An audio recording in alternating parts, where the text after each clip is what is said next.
તો આ તરફ પાટણના હારીજમાં રોડ રસ્તા પર અત્યારે પાણી ભરાઈ ગયા છે।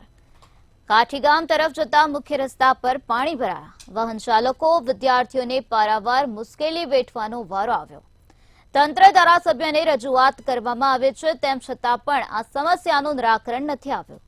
વરસાદી પાણી ભરાવાની સમસ્યાથી લોકોને પારાવાર મુશ્કેલી વેઠવાનો વારો આવ્યો છે, ત્યારે તંત્ર દ્વારા યોગ્ય નિરાકરણ લાવવા માટે સ્થાનિકોએ માંગ કરી છે।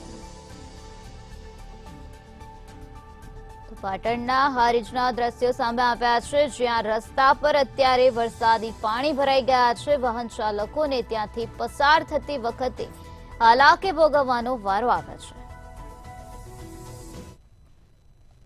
અંદાજિત 7 કિલોમીટર દૂર ખાખડી થરોડ વચ્ચે આ પાણી ભરાય છે, જે વર્ષો વર્ષ આ પાણી ભરાતા ઇમરજન્સી સેવાઓ, શાળાએ જતા બાળકો એ દરેક લોકોને તકલીફ પડે છે। નર્મદા વિભાગને જે અરજીઓ આપવામાં આવી, પૂર્વ ધારાસભ્ય, ચાલુ ધારાસભ્ય એ દરેક લોકોને અરજી આપવા છતાં પણ કોઈ નિરાકરણ નથી કર્યું।